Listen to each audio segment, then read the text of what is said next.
See, Northampton beat Saracens in the semi-final of the LV Cup on Saturday.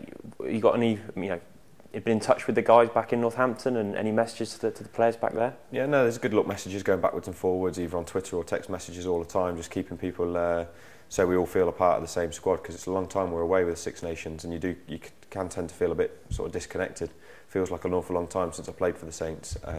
But it's great to see some of the guys that have been injured coming back and getting some rugby. It's great to see some of the younger guys getting a go, and some of the guys that are usually perhaps on the fringe, in the squad and doing so well. And I was saying in a previous interview, it's a very different feeling being away with England while Saints are doing so well.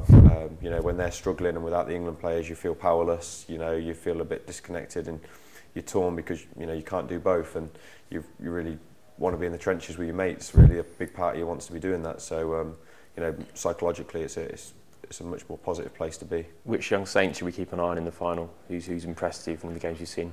There's plenty really. I don't know if he's going to be fit. I think Tom Stevenson's come into the squad and done really well. Luther mentioned him actually before, yeah. So he's struggling for his place when he gets back. Yeah, exactly. Yeah, he's been catching the eye a little bit. He's scored a couple of great tries. I think he's had try of the week 2 weeks running.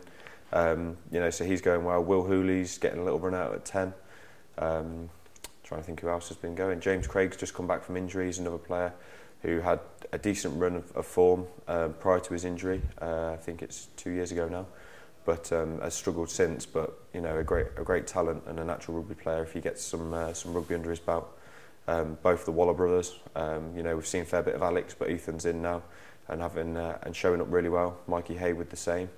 So yeah, there's plenty of names coming through, and we've seen Tom Collins scoring some tries already this year, and how dangerous he can be.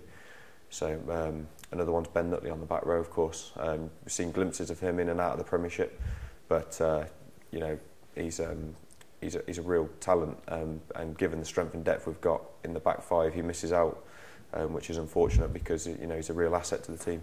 Nice mentally to get one over on Saracens, given all the players that are here and also what might potentially come up later in the season. Yeah, it's always nice to get one over on Saracens, isn't it? Particularly the big four rivals. It's no secret kind of the rivalry between Northampton and Saracens. We watched it together here actually. There's likes of me, myself, Dylan, and Dicko watching it with Goody and Faz and whatnot. And you could hear the shouting from the other room as well. People going back and forwards. It's very different. You get very different perspectives on it when you watch it alongside each other like that. But no, it's funny. It's all in good spirit.